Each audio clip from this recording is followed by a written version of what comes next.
여러분 너무나 반갑습니다. 참 이 유서 깊은 동신교회에 와서 여러분들과 더불어서 말씀의 은혜를 나누게 되니까 너무나 기쁘고 감사합니다. 특별히 우리 김권수 목사님은 제가 제일 좋아하는 목사님이에요. 네, 제일 존경하고 제일 좋아하는 목사님. 네, 이렇게 불러주셔서 너무너무 기쁘고 참 하나님께 감사드리지 아니할 수 없습니다. 그리고 와서 오늘 이제 설교 말씀을 전가하려고 하는데 우리 성가대가 부르는 찬양이 너무너무 은혜롭네요. 네. 어떻게 이 설교 내용에 그렇게 딱 맞췄어요? 네. 해방 이후에 처음 들어보는 찬양이에요. 네. 네. 그래서 오늘 동신교회 온 것도 너무나 기쁘고 감사하고 우리 존경하고 사랑하는 김권수 목사님 목회하시는 교회 와서 말씀을 전하게 되어서 또 감사하고 네, 우리 찬양대가 해방 이후에 처음 들어보는 찬양을 하는 게 또 너무 감사해서 제가 여러분들에게 선물을 하나 드리려고 그래요. 받으실래요? 네. 데이비스 루이스라고 하는 사람이 이것을 받는 순간에 초코바 2,000개를 먹는 것과 같은 기쁨이 있고 또 2,500만 원의 현금을 동시에 받는 것과 같은 그런 효과가 있다. 이렇게 말을 했어요. 그래서 이 데이비드 루이스라고 하는 사람이 이야기한 이것을 제가 오늘 여러분들에게 선물로 드리려고 그래요. 네. 그게 뭔 줄 아시겠어요? 네. 그게 바로 아기의 미소예요. 아기의 미소. 네. 이 아기의 미소를 바라보는 순간에 우리 몸에서 엔돌핀이, 이 뇌화학 물질이 막 생겨나는데 이 엔돌핀은 마약의 300배의 효과가 있어요. 그래서 산모가 아기를 낳을 때 그 고통을 다 감내하는 거, 마라토너가 42.195를 달리면서 그 힘든 고통의 순간을 다 견뎌내는 거는 우리 뇌화학 물질, 이 엔돌핀이 나와가지고 이 모든 걸 다 견디게 만들어주고 이기게 만들어주는 것이거든요. 근데 이게 언제 제일 많이 나오느냐 하면은 아기의 미소를 바라보았을 때 제일 많이 나온대요. 그 다음이 아주 내가 중요하게 생각하는 중요한 타자. 이 다른 사람이 나에게 미소를 보여주면 그 미소 때문에 이 엔돌핀이 막 솟아나는데 이게 말이에요. 2,500만을 받을 때의 그 기쁨과 맞먹는다고 이야기했어요. 네. 자, 여러분. 옆에 계신 분들하고 네. 자, 제가 미소 발사 이렇게 하면 세상 환하게 웃는 거예요. 그러면서 손을 잡으시고 악수하시면서 은혜 많이 받으세요. 그러면 우리 모두가 2,500만 원씩 주고 받는 거예요. 자, 준비되셨어요? 미소 발사.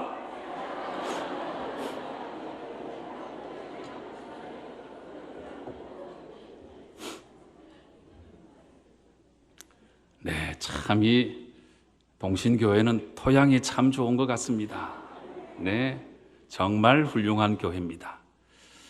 저는 구미교회에서 목회하는 목사인데 저기 경북 구미가 아니고 분당 구미교회예요. 분당 구미교회. 예. 근데 우리 교회만 좋은 줄 알았더니 이 동대문 창신동에 이렇게 좋은 교회가 있었네요. 네, 아무쪼록 오늘 은혜 많이 받으시고 이제 정말 새 믿음 가지고 또 새롭게 살아가는 성도 여러분 꼭 되시기를 바랍니다. 근본에 이제 오늘 내일 제가 말씀을 전하면서 위대한 인생을 삽시다, 이런 주제를 가지고 말씀을 전하려고 그래요.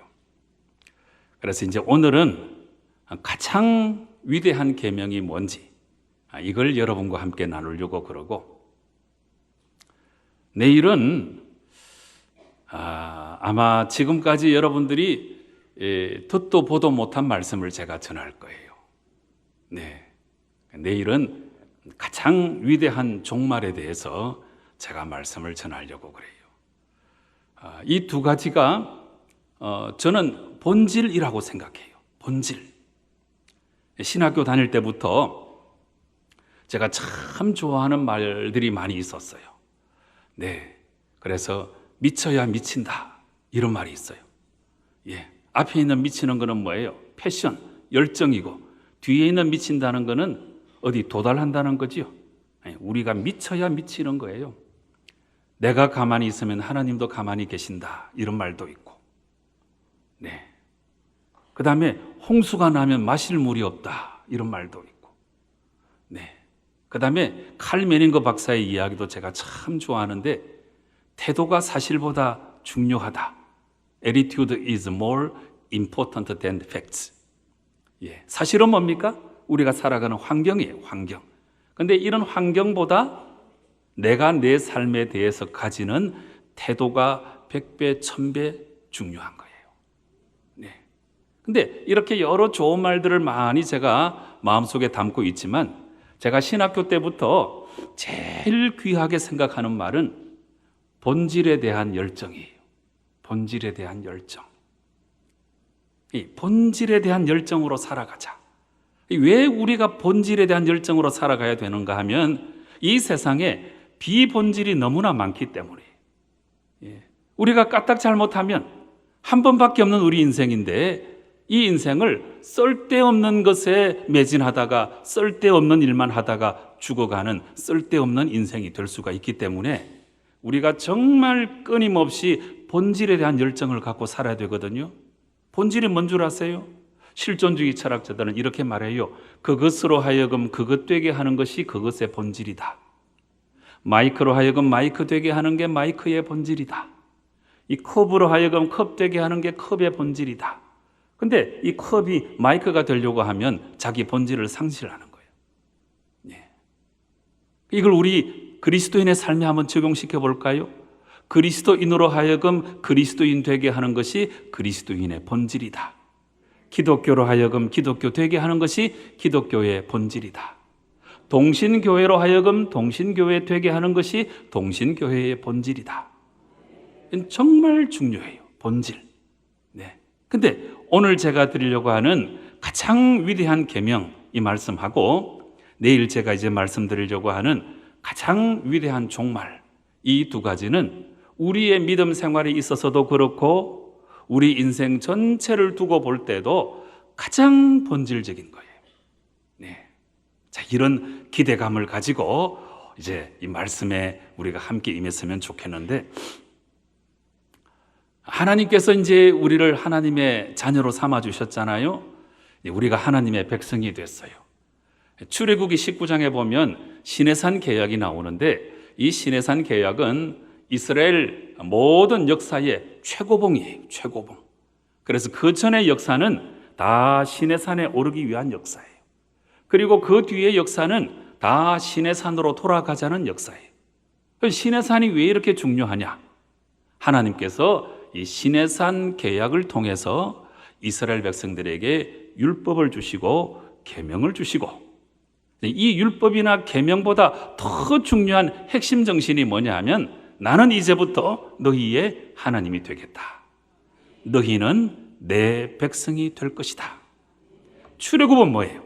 하나님께서 급하니까 우선 구원해 내신 것이고, 그 다음에 이 시내산에 이스라엘 백성들을 불러 모시고 이제 구체적인 계약을 세우시는 거예요. 그 계약의 핵심 정신이 나는 너희의 하나님이 되고 너희는 내 백성이 될 것이다.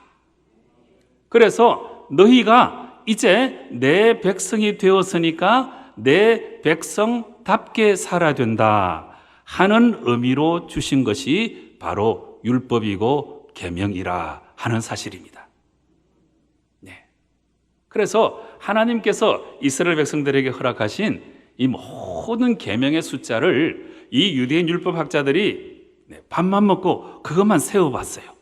그걸 세어보니까 모두 613개라고 하는 것을 발견했어요.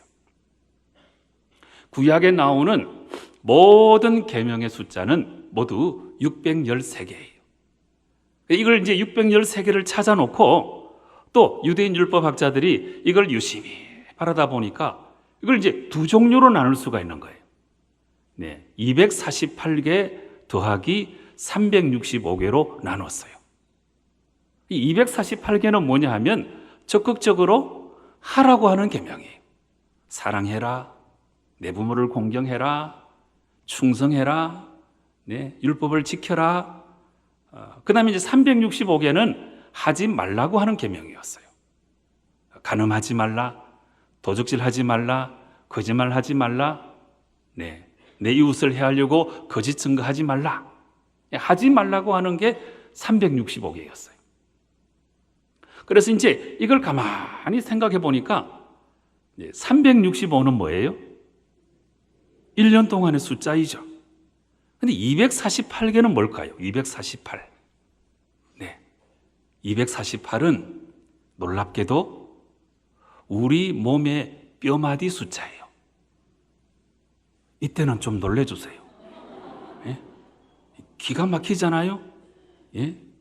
이 그리스도인은요, 우리 찬양대가 참 잘하시는데, 아하 경험을 잘해야 돼요. 아하 경험. 예수 믿는 이런 아하 경험이에요. 말씀을 읽다가, 설교 말씀을 듣다가, 친구와의 대화 속에서, 이렇게 우리가 자각하고 깨닫고, 이걸 가지고 세상 속에 나아가서 몸부림이라도 치며 살아가는 게 이게 그리스도인의 삶이잖아요. 근데 248은 우리 몸의 뼈마디 숫자예요. 네. 그래서 유대인 율법학자들은 이렇게 해석을 해요. 365일 매일매일 우리 몸의 모든 뼈마디를 총동원해서 하나님의 계명, 율법을 열심히 지켜야 된다. 이렇게 이제 해석을 한 거예요. 근데 613개가 이제 얼마나 많아요. 너무너무 많죠. 근데 우리 하나님께서는 친절하신 하나님이시잖아요. 그래서 이 수많은 계명을 딱 10가지로 요약해 주셨어요. 그게 뭘까요? 그게 10계명이에요. 10계명. 그러면 왜 하필 10계명일까? 7계명도 완전 숫자이고 12계명도 완전 숫자인데 왜 하필 10계명일까? 여기에 대해서는 카수토라고 하는 신학자가 이런 해석을 했어요. 우리 손을 봐라. 공부할 때도 손을 갖고 공부를 하고, 일을 할 때도 손을 갖고 일을 하고, 네, 사람들을 만나도 손을 갖고 악수하고, 우리 일상의 대부분의 삶이 다 손을 통해서 이루어지잖아요. 근데 우리 손에 10손가락이 있거든. 그래서 우리의 일상의 삶을 살아갈 때마다 이 10손가락을 바라보면서 하나님의 십계명을 기억해라 하는 의미로 십계명을 주셨다고 카수토라고 하는 신학자가 그렇게 해석을 한 거예요. 신학은 뭐 별거 아니에요. 이렇게 좋은 해석을 덧붙이면 아주 훌륭한 신학이 되는 거죠. 그런데 이제 신약 시대에 와가지고 예수님께서 33년의 공생애를 다 사시고 난 다음에 최후의 일주간, 네, 이제 주일은 입성의 날이죠. 네, 그 다음에 월요일은 청결의 날이에요. 화요일은 논쟁의 날인데 이날 예수님께서 성전에서 많은 사람들과 대화하시면서 많은 교훈을 이제 가르쳐 주신 거예요.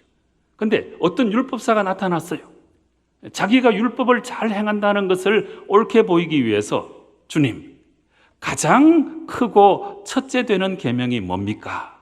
이런 질문을 했어요. 이때 예수님께서 이런 대답을 해주셨어요.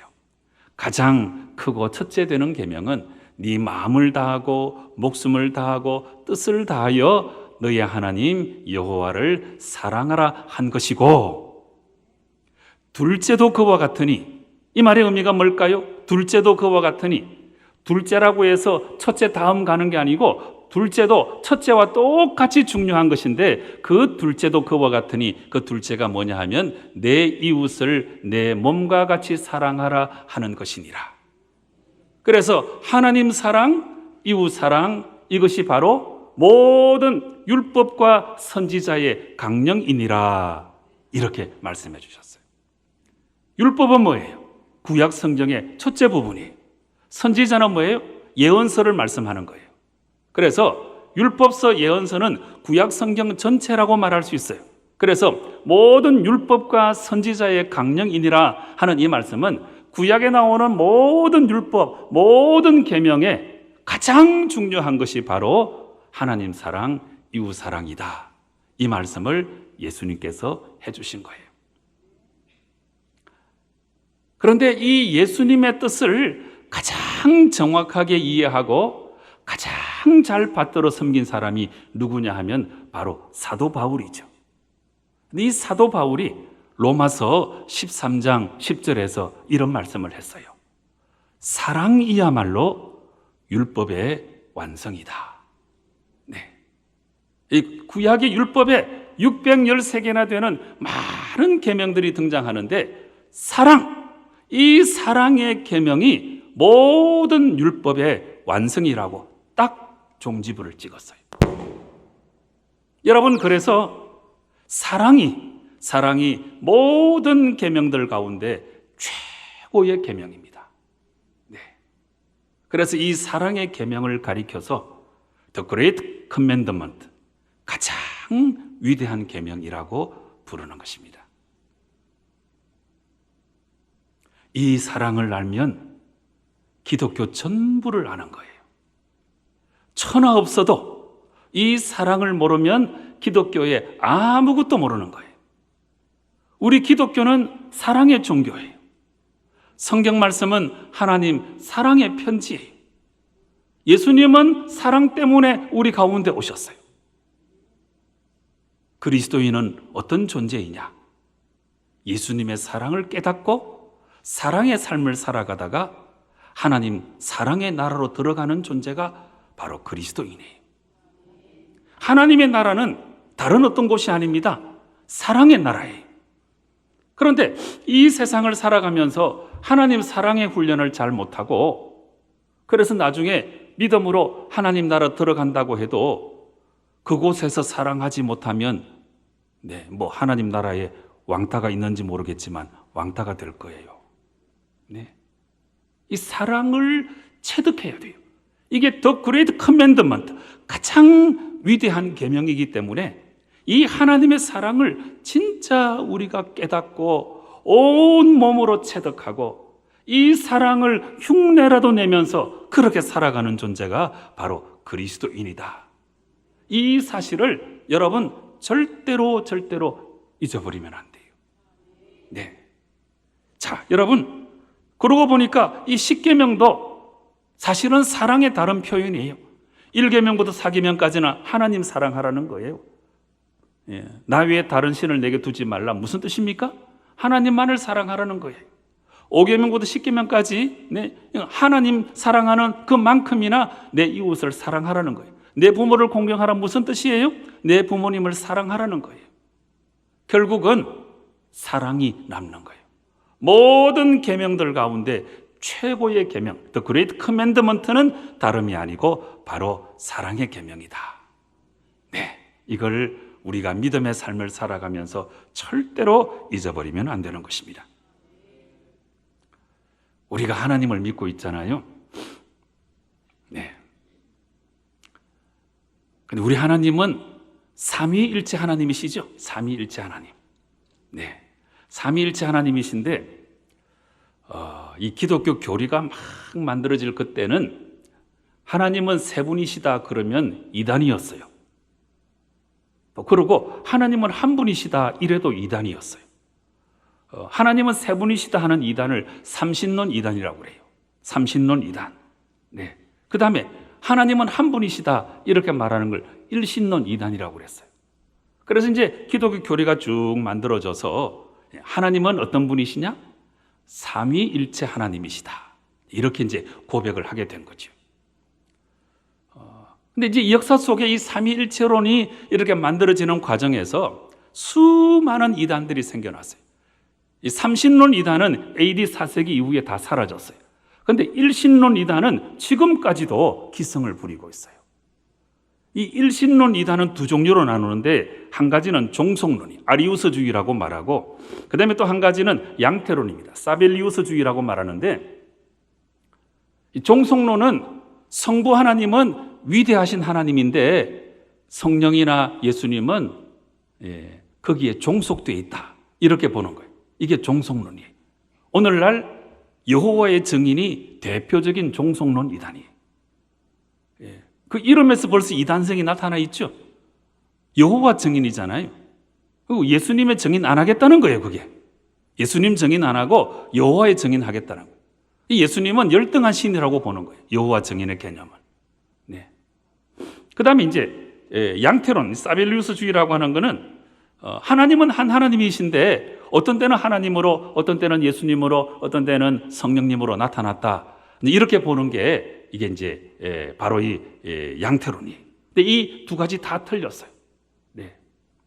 근데 하나님은 이제 삼위일체 하나님이신데 이걸 이제 역사 속에서 쭉 정리하면서 이런 논쟁이 있어 왔어요. 근데 이제 하나님은 이제 성경을 보니까 분명히 세 분이거든요. 어떻게? 성부, 성자, 성령. 하나님은 예수님이 아니죠. 다른 분이에요. 예수님은 성령님이 아니죠. 다른 분이에요. 네, 성령님은 하나님이 아니죠. 다른 분이에요.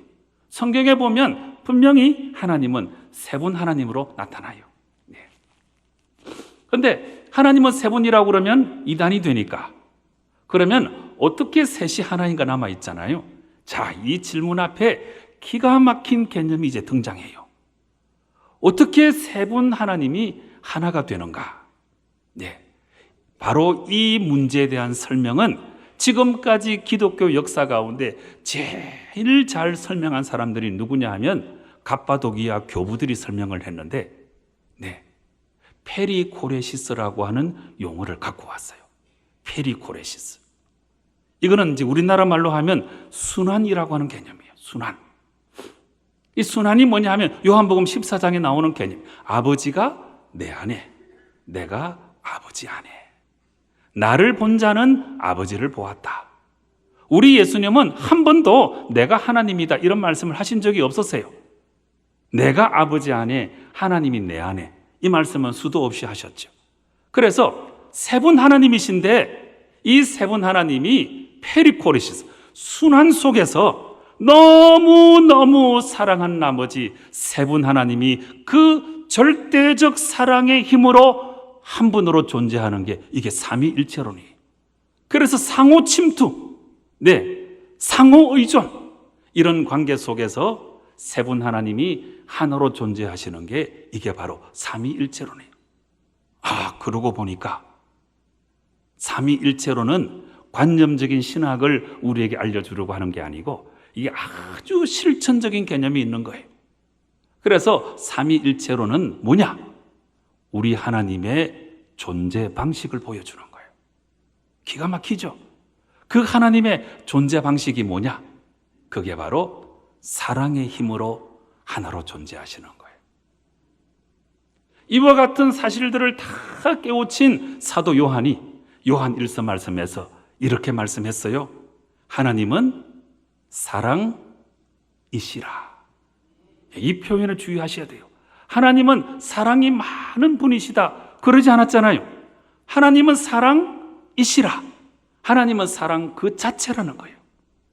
그래서 이 하나님을 믿는 그리스도인은 반드시 하나님을 닮아서 사랑의 삶을 살아갈 때 가장 행복하고 가장 아름다운 삶을 살아갈 수 있다는 것입니다. 이게 하나님의 원래 계획이에요.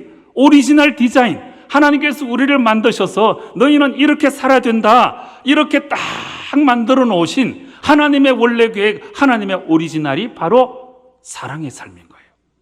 네. 우리는 하나님을 사랑하고, 네. 또 우리가 이웃을 사랑하고, 옆에 있는 이 사람도 하나님을 사랑하고 또 나를 사랑하고. 네. 저는 크로스웨이 성경 공부를 굉장히 좋아했어요. 예, 목사님들을 가르치는 세미나에 10몇 년 동안 제가 강사로 나가서 말씀을 가르치고 그랬는데, 이 크로스웨이 성경 공부에는 여러 가지 개념들을 우리가 아주 이해하기 쉬운 상징적 그림으로 표현하고 있어요. 네. 그래가지고 하나님의 원래 계획이 뭐냐? 위로 가는 화살표 하나, 그 다음에 옆으로 가는 화살표 하나. 그래가지고 하나님 사랑, 이웃 사랑. 네. 아까 읽었던 마태복음의 말씀, 가장 크고 첫째 되는 계명이 뭡니까? 우리 예수님이 대답이 그랬잖아요. 하나님을 사랑하고 이웃을 사랑하는 거. 이게 하나님의 원래 계획이에요. 자, 그런데 죄를 어떻게 그림을 그리는가 하면, 자, 제 손을 보세요. 자기에게서 시작해가지고 자기로 돌아가는 원이에요. 그 원 끝에 화살표가 달려 있어요. 그래서 자기에게서 시작해서 자기로 돌아가는 거, 자기 중심적으로 살아가고 내가 최고라고 생각하고 이렇게 살아가는 것이 바로 죄라고 표현을 한 거예요.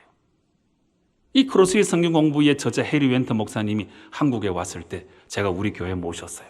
얼마나 그 그림이 참 마음에 부딪혀 오는지 너무너무 훌륭하다고 그랬더니 아주 오랫동안 기도하는 중에 그런 그림들을 만들어냈다는 거예요. 보세요. 자기에게서 시작해가지고 자기로 돌아오는 거, 이게 바로 죄라는 거예요.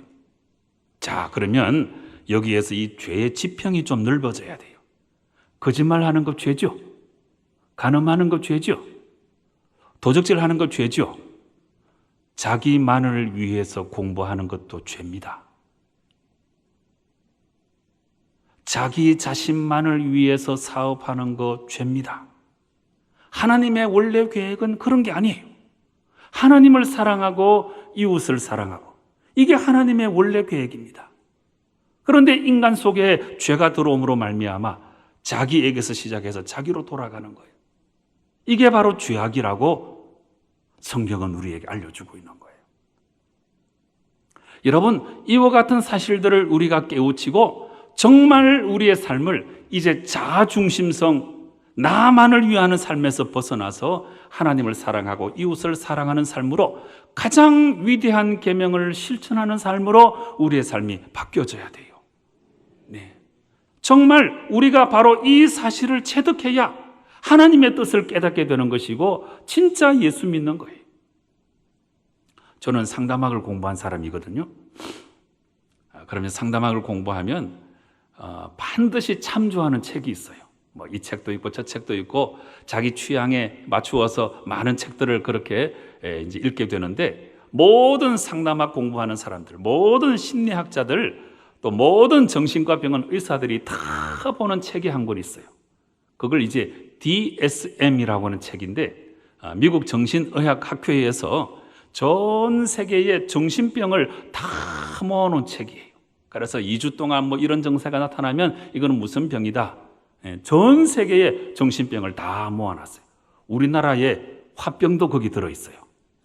HWA, BY 이렇게 나와 있어요. 화병. 네. 그런데 이 1,000페이지가 넘는 두꺼운 책이거든요. 거기에 전 세계의 500개가 넘는 정신병을 다 설명하고 있어요. 네. 우울증도 있고,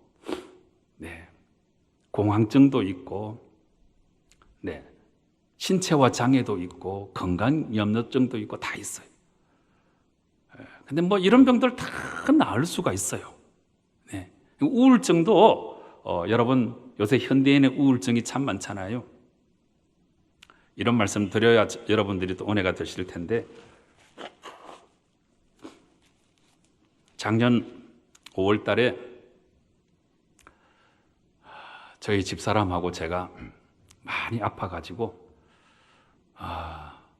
몸과 마음이 너무 다운이 돼가지고 제가 6주 동안 설교를 못했어요. 야, 이러다가 내가 죽겠구나. 내가 다시 회복돼서 목회를 할 수 있을까? 이런 생각까지 다 했어요. 이 목사도 우울증에 걸리는 거예요. 이 말이 여러분에게 위로가 좀 되시면 좋겠어요. 예? 내가 심지어 이런 말도 할 수 있어요. 우울증을 겪어보지 않은 사람은 인생을 논하지 말라. 예? 우리가 살아가는 삶의 그 절박한 현실 앞에서 내 마음이 위축되고 좌절되고 힘들어지고 그걸 왜 안 느끼겠어요? 그걸 못 느끼면 그만큼 인생을 진지하게 살아가지 않는다는 뜻이잖아요. 예? 모세도 우울증 겪었어요. 엘리야도 우울증 겪었어요. 예? 윌리엄 캐리도 우울증을 겪었어요. 현대 영성의 대가 헨리 나우엔도 우울증을 겪었어요. 근데 헨리 나우엔은 우울증은 하나님이 주신 선물이라고 그랬어요. 예? 그래서 그 깊은 영혼의 어두운 밤을 보내는 동안에 하나님밖에는 없구나. 바로 이 느낌을 가지고 이제 회복되는 거 아니겠어요? 예? 근데 우리나라는 이 우울증을 터부시해요. 병원에 가는 걸 막 숨겨요. 네. 그런 분들한테 위로가 될까봐 저도 우울증 겪었다 이 말씀을 드린 거예요. 네. 우리나라 우울증 유병률이 전 세계 1등이에요. 근데 이것도 1등이에요. 우리나라가 전 세계에서 우울증 약을 제일 많이 사용하지 않아요. 이게 무슨 뜻인 줄 아세요? 병원에 가가지고 우울증 약 먹으면 금방 나아요. 우울증 약은 뭐 습관성도 없어요. 중독도 없어요. 몇 달만 약 먹으면 대번에 나아요. 근데 굳이 안 가는 거예요. 그러다가 끙끙대고 이 병이 깊어지는 거예요. 네. 다 나을 수 있어요. 정신병도. 자, 그런데 이 500여 개가 넘는 수많은 정신병들 가운데 제일 낫기 힘든 병이, 어려운 병이 있어요. 그게 무슨 병인 줄 아세요? 제일 고치기 힘든 병. 네.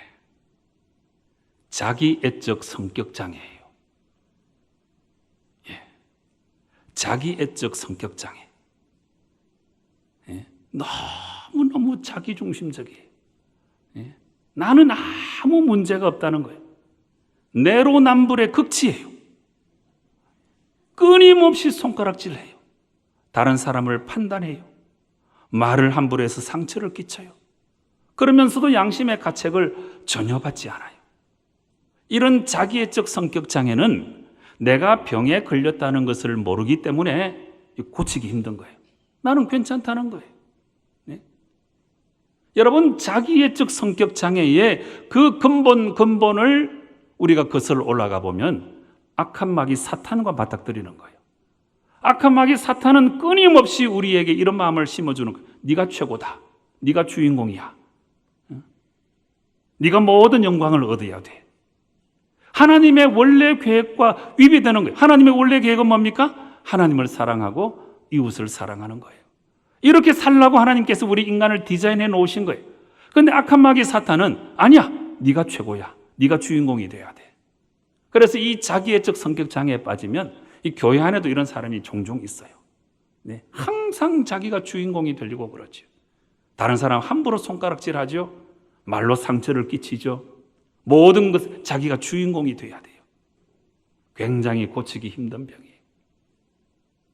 이 모든 것들을 진실로 우리가 극복하고 그야말로 우리가 하나님 원래 계획, 사랑의 삶으로 우리의 삶을 바꾸어내야 하는 것입니다.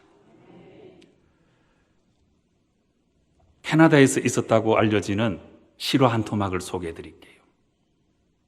정말 이제 우리가 하나님 사랑, 이게 바로 가장 위대한 계명인 것을 우리가 알았으니까 이제 우리가 사랑의 삶을 살아가야 되는데 어떤 사람이 자수성가해가지고 크게 성공을 했어요. 그러고 나서 이제 아주 예쁜 여성과 이제 결혼도 하고 아주 귀한 아들까지 얻었어요. 네, 그래서 행복하게 그렇게 살아가던 중에 자기 인생에 또 로망이 있었는데 아주 멋진 스포츠카 이걸 이제 꼭 구입하고 싶었거든요. 그래서 이제 또 열심히 노력해가지고 정말 아주 멋진 스포츠카를 이제 구입을 했어요. 너무너무 행복한 거예요. 어느 날 이 사람이 자기 차를 손질하기 위해서 차고로 이렇게 들어갔는데 뭔가 사각사각 하는 소리가 들리는 거예요. 깜짝 놀라가지고 이렇게 차를 돌아가서 보니까 자기 아들이 4살짜리 아들이 큰 대못을 가지고 이 스포츠카에 낙서를 하고 있는 거예요. 너무 깜짝 놀라가지고 혼비백산해가지고 막 주위를 찾다가 이 스패너 큰 거 있잖아요. 이걸 가지고 아이의 손을 내리쳤어요. 손이 부러졌어요. 그제서야 정신을 차리고 아이를 데리고 병원으로 막 달려갔어요. 아주 긴 수술 끝에 결국 이 손목을 절단해야만 했어요. 그 모습을 바라보니까 이 아버지가 너무너무 마음이 아프거든요. 내가 미쳤나 봐. 내가 어쩌다가 이런 일을 행했어. 그래서 이제 눈물을 머금고 집으로 돌아왔는데, 집으로 돌아온 그 다음 날 권총으로 자살했어요. 근데 이 아버지가 자기 머리에 권총을 대고 자살한 거는 바로 그 스포츠카에 그 아들이 낙서해 놓은 그 낙서를 본 다음에 그렇게 자살한 거예요. 거기에 뭐라고 쓰여져 있는 줄 아세요? Daddy, I love you. 오늘날 이 세상을 살아가는 사람들이 무엇이 중요한지 이걸 모르고 살아가는 거예요. 인생은 한 번밖에 없는데 가장 소중한 것을 붙들고 가장 소중한 삶을 살아가다가 하나님 나라에 들어가야 되지 않겠습니까? 그런데 소중한 걸 몰라요. 우리가 늘 숨을 쉬니까 공기의 소중함을 모르듯이 정말 하나님의 원래 계획은 사랑인데, The Great Commandment, 가장 위대한 계명은 바로 사랑인데 이 사랑을 잊어버리고 엉뚱한 삶을 살아가는 거예요. 악한 마귀 사탄은 끊임없이 우리들로 하여금 비본질에 집착하도록 만드는 거예요. 엉뚱한 것을 추구하다가 엉뚱한 삶을 살아가다가 하찮게 죽어가는 인생을 살라고 끊임없이 우리를 유혹하는 거예요. 정신 바짝 차려야 돼요. 하나님의 가장 위대한 계명은 다름이 아니고 바로 사랑의 계명이에요. 여러분, 이 사랑을 우리가 잘 실천해야 정말 하나님의 사람이고 진정한 그리스도인이고 아름다운 교회 공동체를 이룰 수가 있게 되는 것입니다. 여러분, 우리가 사랑의 삶을 살아가기 위해서 가장 중요한 게 공감이라고 하는 거예요. 공감. 다른 사람의 그 아픈 마음을 나도 느낄 줄 알아야 돼요. 공감이 뭐냐 하면 소리굽새가 여기 있다고 하십시다. 그러면 이걸 이렇게 땅 치면 윙 하고 울리겠죠. 그러면 이 두 소리굽새가 주파수가 똑같으면 이 소리가 이 소리굽새에 전해지는 거예요. 이걸 잡아도 이 소리가 남아있죠, 여기. 근데 주파수가 다르면 이걸 아무리 세게 쳐도 이 소리가 다른 소리굽새에 전달되지 않습니다. 주파수가 같아야 돼요. 주파수가 같아야 함께 우는 거죠. 함께 웃는 거죠. 이걸 가리켜서 공명이라고 하고, 이 공명을 심리학적인 측면에서 설명을 할 때 공감이라고 말하는 거예요. 우리 하나님이 우리를 얼마나 많이 공감해 주세요. 신학교 다닐 때 기숙사 이제 식당에 내려가는데 이제 그때 500원짜리 식사였어요. 식당 앞에 이제 서점이 조그만 게 있었어요. 근데 지나가는데 보니까 살림 이렇게 돼 있어요. 살림. 그래서 이게 여자분들이 살림할 때 쓰는 책인가 보다 그랬는데 들어가서 보니까 살림 바로 그 밑에 죽임을 넘어서 이렇게 돼 있는 거예요.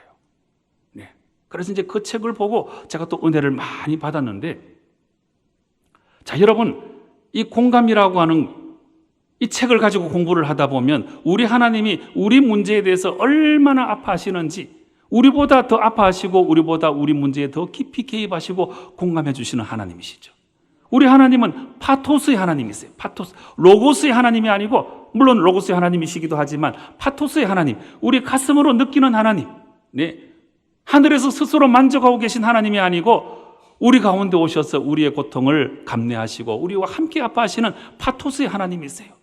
우리 예수님은 얼마나 우리의 문제에 공감해 주시는지 하늘 영광 버리시고 이 땅에 오셨잖아요. 인카네이션, 성육신이라고 하는 말은 하나님의 공감의 극치예요. 얼마나 우리의 문제에 아파하셨으면 하늘 영광 버리시고 우리 가운데 오십니까? 철저하게 자기를 비우시고 철저하게 낮아지셔서 이 인간 세상으로 내려오신 우리 예수님의 공감, 기가 막힌 공감이에요. 우리 성령님을 보혜사라고 그러잖아요. 보혜사, 파라클레토스라고 말해요.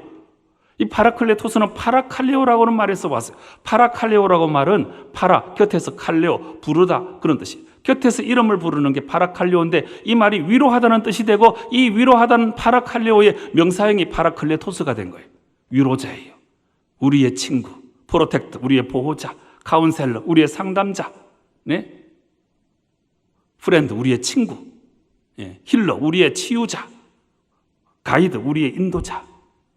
영어 성경은 보혜사를 이렇게 많은 말로 번역을 해요. 네? 그 우리 곁에서 우리 이름을 불러주시는 분이시니까 얼마나 우리 문제에 대해서 깊이 공감하시는 분이겠어요. 우리가 믿는 하나님은 사랑의 하나님이신데 그 사랑의 하나님이 우리의 문제에 대해서 철저하게 공감해 주시는 거예요. 그 하나님 때문에 우리가 사는 거예요. 제가 부목사 때 하루는 설교할 순서가 돼가지고 집에서 제 방에서 설교 준비를 하고 있는데 저는 딸기 아빠예요. 딸기 아빠. 딸 하나, 기집애 하나. 네. 근데 큰애가 4살, 작은애가 2살이었을 때, 지금은 뭐 다 30이 넘었지만, 네. 근데 한판 붙었어요. 싸움이 난 거예요. 하도 싸우니 가서 보니까 뭐 치약을 풀어가지고 막 미끄러지고 난리가 났더라고요. 그래서 이제 큰애를 불렀어요. 이제 아빠가 이제 방으로 데리고 가니까 크게 혼날 줄 알았던 거예요. 예? 그래서 바짝 쫄아 있는 거예요. 근데 이제 그때 제가 상담학 공부를 시작했어요. 네. 그래가지고 한 대 쥐박을 여다가 아이 메시지를 사용하라는 말이 있어요. 들어보셨죠? 너 전달법이 아니고 나 전달법을 사용해야 된다는 거예요. 그래서 이제 지금이 몇 시인데, 당신 지금 몇 시인데 이제 들어와. 이거는 유호 전달법. 문장의 주어가 유호잖아요. 예. 나는 당신이 이렇게 늦게 들어오니까 내 마음이 너무나 아파. 이게 이제 I 메시지. 예. 내 마음의 상태를 전달해야 되는데 유호 메시지는 악한 감정만 전달되기 때문에 이제 이런 대화는 하면 안 된다는 거죠. 그래서 이제 큰 녀석을 한 대 때리려다가 상담학을 배웠으니까 I 메시지를 사용해야지 그러면서 동생이 언니 말 안 듣고 막 대들고 하니까 유술이 마음이 많이 아팠지. 그러니까 고개를 끄덕끄덕 하는 거예요. 아빠가 자기 마음을 알아줬다는 거예요. 네? 그래가지고 가서 동생 잘 데리고 놀아라. 그래서 눈물이 걸성걸성해졌어요. 가가지고 한 5분 뒤인데 우리 집사람이 저를 막 부르는 거예요. 그래서 이제 급히 가보니까 기가 막힌 광경이 벌어지고 있었어요. 4살짜리 큰아이가 2살짜리 자기 동생을 안고 언니가 막 소리쳐서 우리 유리가 깜짝 놀랬지 그러고 있는 거예요. 네. 그때 제가 충격을 받았어요. 네. 내가 이제 평생 상담학 공부한다. 네. 그래서 그 뒤로 제가 석사 과정만 공부하려고 그랬는데 박사까지 상담학을 이제 공부를 다 한 거예요. 그러고 나서 제가 깨달은 게 하나 있어요. 사람은 꾸짖거나 책망하거나 나무란다고 절대 변화되지 않습니다. 네. 근데 통하지도 않는 방법을 우리가 평생 쓰는 거예요. 사람은요, 사랑하고 지지하고 격려하고 세워줄 때 변화됩니다. 공감이 사람을 변화시키는 거예요. 공감이 치유를 불러와요. 네. 이 공감은 위대한 것입니다. 하나님이 우리를 공감해 주신 거잖아요. 네? 그 하나님의 사랑 때문에 우리가 사는 거잖아요. 이 사랑의 삶을 진실로 우리가 회복을 해야 돼요. 네? 이제 어떤 부부가 있었는데 너무 많이 싸우는 거예요. 네. 너무 많이 싸우는데 뭐 때문에 싸우는지 이렇게 보니까 네. 아주 자질구레한 것 갖고 싸워요.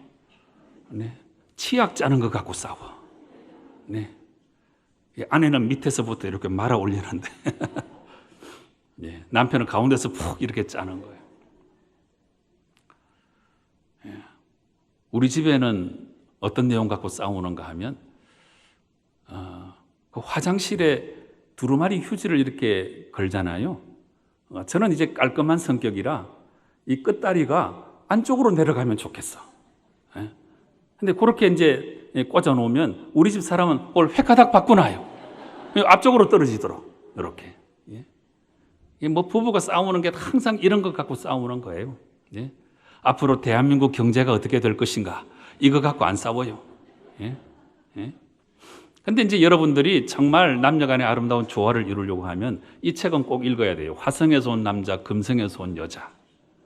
남자와 여자는 같은 사람인데 너무너무 달라요. 종이 다른 거예요. 다른 별에서 온 거예요. 다른 별에서. 그만큼 다른 존재라는 거예요. 이게 이제 굉장히 중요한 책이에요.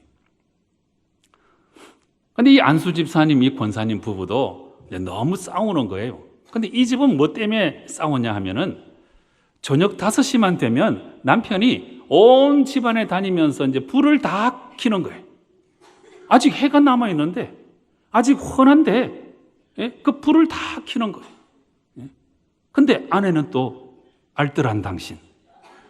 따라다니면서 이제 불을 끄는 거예요.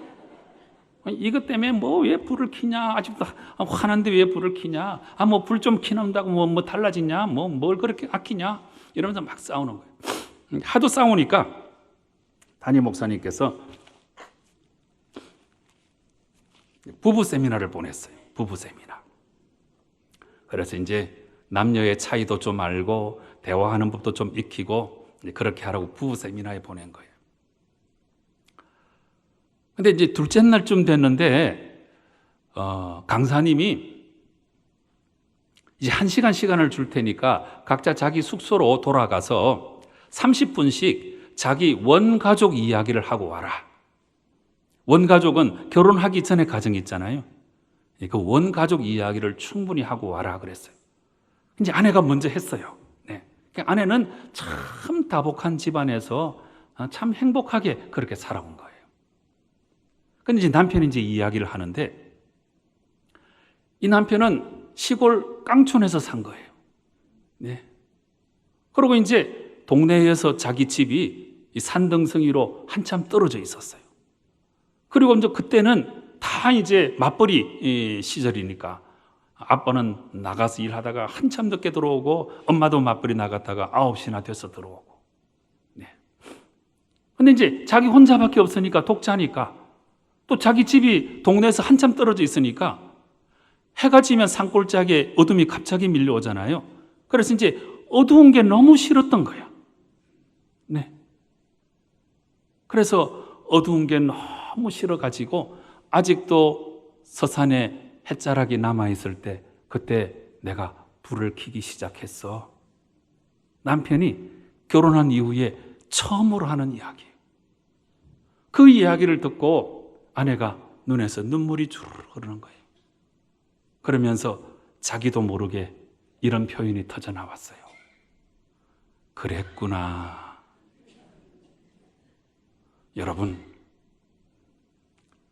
이 금과 같은 표현입니다. 그랬구나. 자, 옆 사람 바라보시고 한번 따라하세요.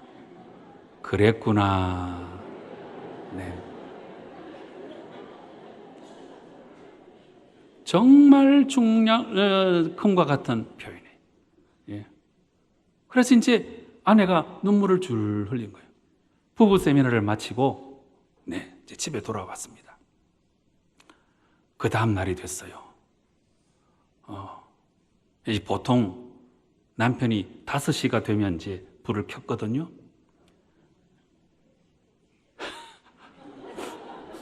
4시 50분에 아내가 일어났어요. 그래가지고 집마다 방마다 돌면서 불을 다 켜줬어요. 네. 이건 뭡니까?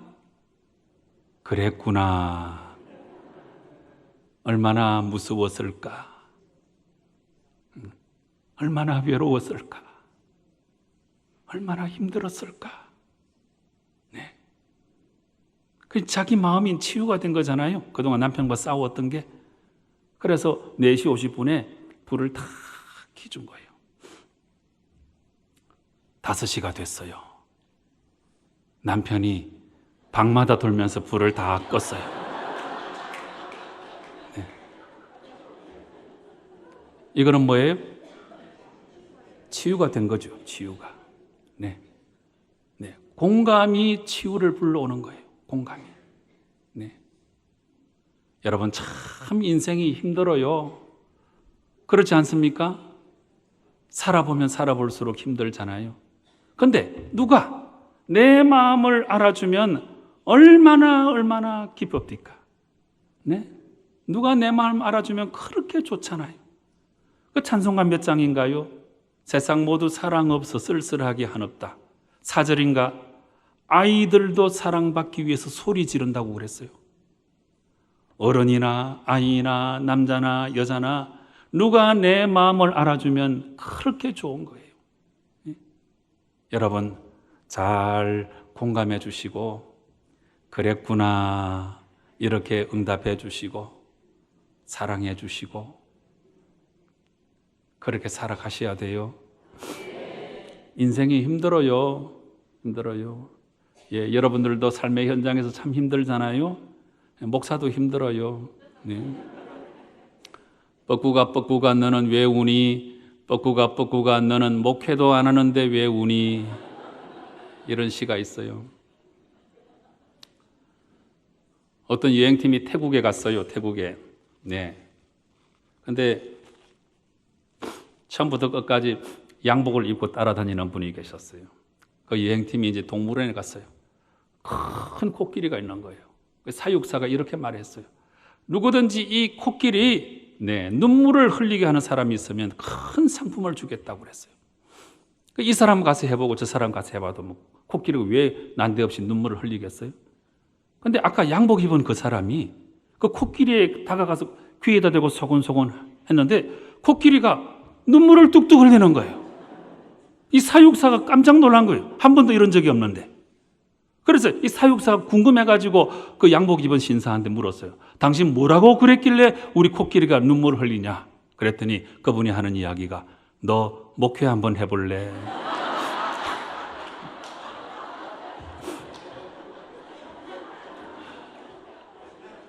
아유, 목회 힘들어요, 목회. 김권수 목사님 어디 계세요? 네. 네. 뭐 목사님이나 저나 뭐 목회 벌써 저도 구미교회 간 지가 24년째인데 쉽지 않은 세월을 버텨왔어요. 네, 힘들어요. 네. 근데 그 사육사가 말이에요. 이제 나와가지고 코끼리 앞발 뒷발 다 들게 하는 사람이 있으면 더 큰 상품을 주겠다고 그랬어요. 근데 뭐 이 사람 나가서 해보고 저 사람 나가서 해봐도 뭐 코끼리 그 무거운 몸 어떻게 들 수 있겠어요? 근데 아까 나갔던 그 양복 입은 신사가 또 가가지고 코끼리 귀에다 소곤소곤 하니까 뭐 코끼리가 앞발 뒷발 다 드는 거예요. 사육사가 또 놀라가지고 도대체 무슨 말을 했길래 그러냐고 그랬더니 너 개척교회 한번 해볼래?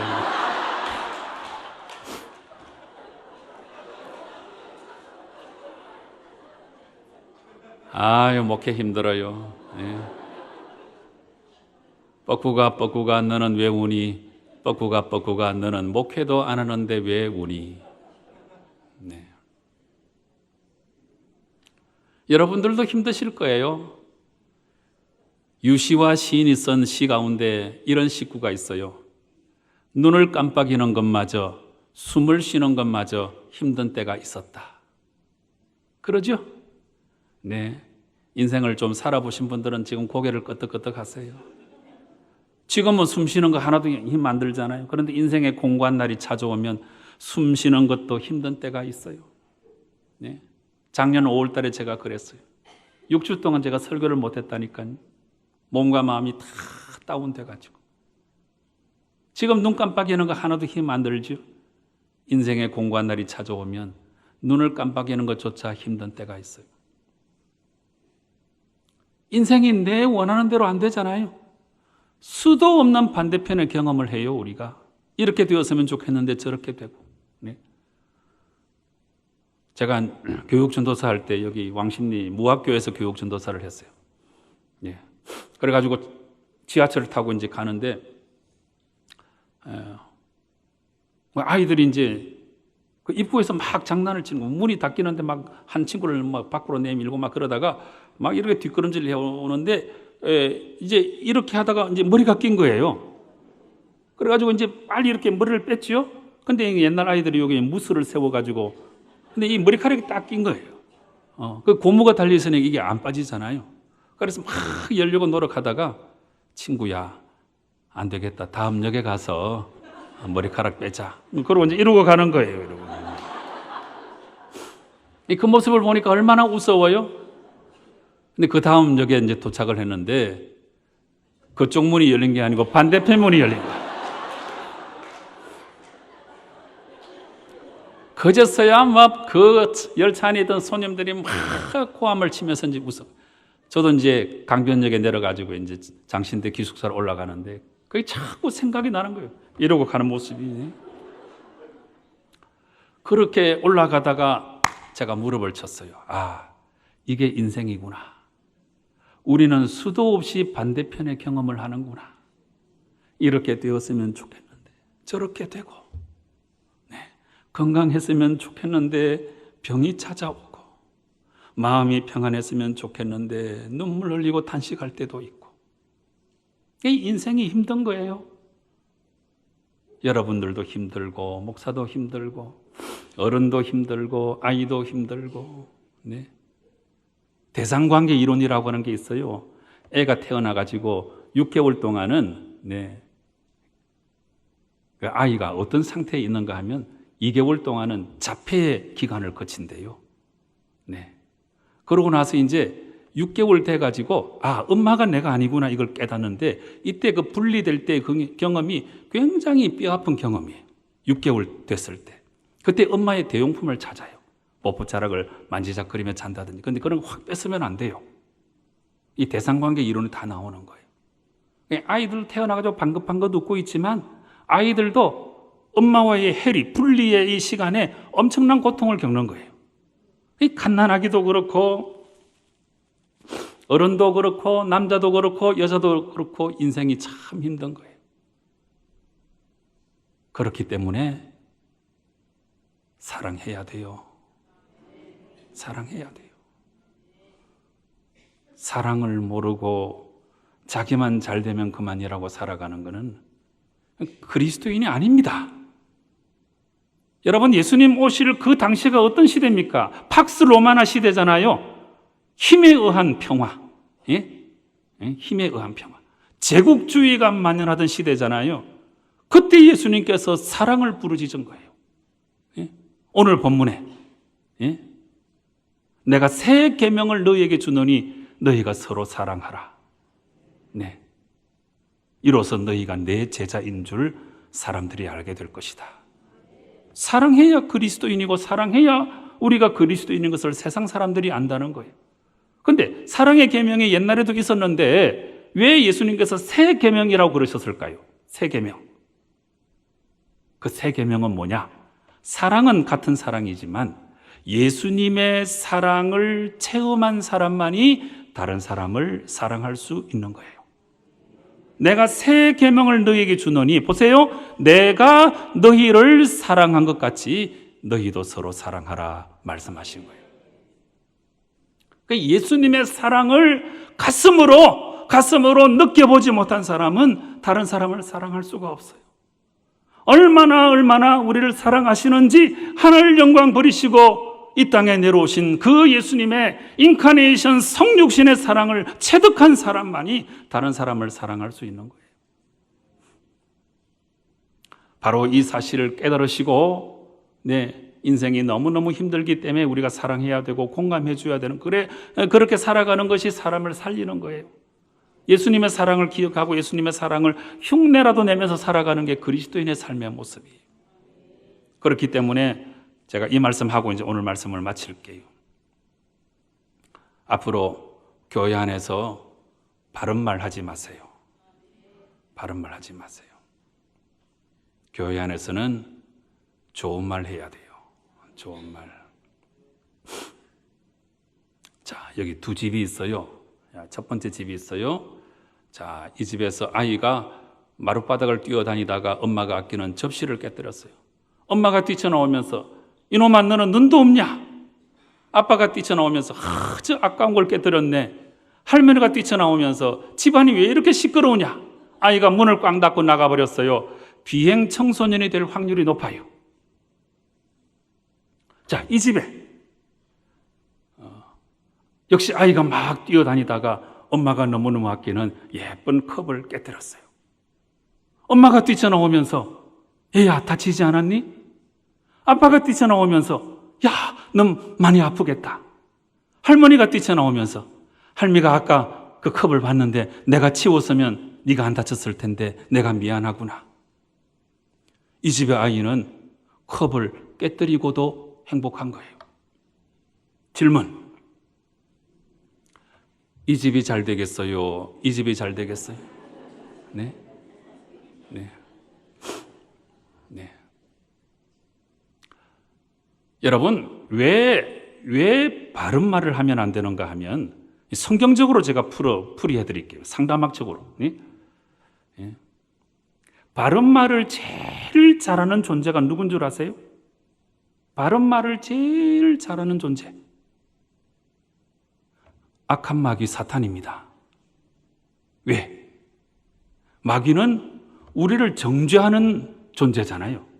정죄는 바른 말로 해야 돼요. 거짓말로는 정죄가 안 되잖아요. 너 마음속에 음란을 품었지? 너 거짓말했지? 이 사실관계가 있어야 정죄가 되는 거잖아요. 너 누구 물건을 훔쳤지? 나는 네가 어젯밤에 무슨 일을 했는지 다 알고 있어. 악한 마귀 사탄은 끊임없이 우리에게 정죄를 퍼붓는 존재예요. 판단하는 존재예요. 네. 하나님은 한 번도 우리를 정죄하지 않았어요. 오히려 하나님은 예수님을 보내셔서 우리의 모든 죄를 용서해 주시고 새 사람으로 세워주신 분이잖아요. 하나님이 바른 말을 하셨다고 한다면 저는 목회 못했어요. 하나님이 바른 말을 하셨다고 하면 이 자리에 앉아 있을 사람이 한 사람도 없는 거예요. 하나님은 좋은 말을 해주셨어요. 김 목사야, 힘내라. 목회하느라고 힘들지? 내 목회야. 너는 하기만 하면 돼. 내가 책임져 줄게. 힘을 내. 일어서 할 수 있어. 이런 하나님의 좋은 말씀을 듣고 저는 지금까지 목회를 해온 거예요. 교회 안에서 바른 말 하기 시작하면, 가정 안에서 바른 말 하기 시작하면 그 공동체는 망합니다. 망해요. 보세요. 어떤 가정이 있는데 맨날 싸우고 지지고 볶고 하면 누가 그 가정을 귀하게 보고 그 가정에 놀러 오겠어요? 교회가 있는데 모여가지고 맨날 싸우기만 하면 지나가는 사람이 그 교회에 전도돼가지고 오겠어요? 그래서 여러분, 지금부터는 절대로 모여가지고 회의 같은 거 오래 하지 마세요. 그건 30분 만에 딱 끝내고 웃긴 이야기 찾아와가지고 맨날 웃기고 막 깔깔대고 웃고 그러면 사람들이 지나가다가 아니 저 사람들은 왜 저렇게 웃고 있지 그러면서 찾아온다고요. NCD라고는 개념이 있어요. 자연적 교회 성장론입니다. 전 세계 부흥하고 성장하는 교회를 다 찾아봤더니 이 교회는 이런 특징이고 저 교회는 저런 특징이고 그랬어요. 그런데 모든 교회가, 성장하는 교회가 다 공통적으로 가지고 있는 특징이 하나 있었는데 사랑이 많은 교회가 성장하더라 이거예요. 이 너무너무 중요한 거예요. 그러니까 회의 같은 거 오래 하지 마시고 웃긴 이야기 찾아와가지고 막 깔깔대고 웃고 그러세요. 여러분 이제 크게 웃으시라고 제가 이야기 하나 해드릴게요. 윗마을 목사님이 아랫마을 목사님한테 말을 빌리러 왔어요. 아랫마을 목사님이 이 말을 훈련시켜 놓기를 할렐루야 그러면 막 달리고 아멘 그러면 딱 서게 만들었어요. 예, 말을 빌려 탔어요. 할렐루야 그러니까 이제 막 달리는 거예요. 너무 기분 좋게 달리는 거죠. 초원을 막 달리다가 보니까 저 앞에 절벽이 있는 거예요. 절벽이. 근데 이 목사님이 순간 잊어버렸어요. 그래 뭐 스톱 해도 안 쓰고 말이죠. 워워 해도 안 쓰고 큰일 났다는 거예요. 하나님께 기도해서 하나님 제발 살려주세요. 저 절벽 있습니다. 이대로 달려다가는 저는 죽습니다. 예수님 이름으로 기도합니다. 아멘 그랬더니 딱 섬겨요 여기. 예? 그래서 그 목사님이 너무 기뻐가지고 할렐루야 그랬대요. 이런 이야기 찾아와가지고 맨날 웃기고 네. 교회는 사랑의 공동체가 돼야 돼요. 우리 가정도 그렇고요. 네.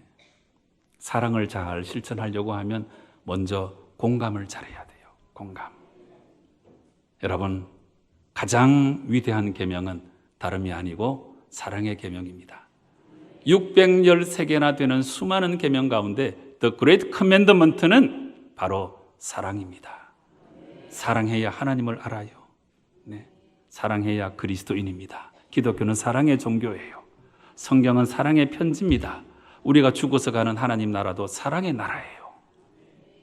바로 이 사실을 오늘 분명히 깨치시고 교회 생활을 하시거나 가정 생활을 하시거나 정말 가장 위대한 계명을 붙들고 사랑의 삶을 잘 살아가서 날마다 기쁨과 행복 가운데 살아가는 성도 여러분 꼭 되시기를 주님 이름으로 축원합니다.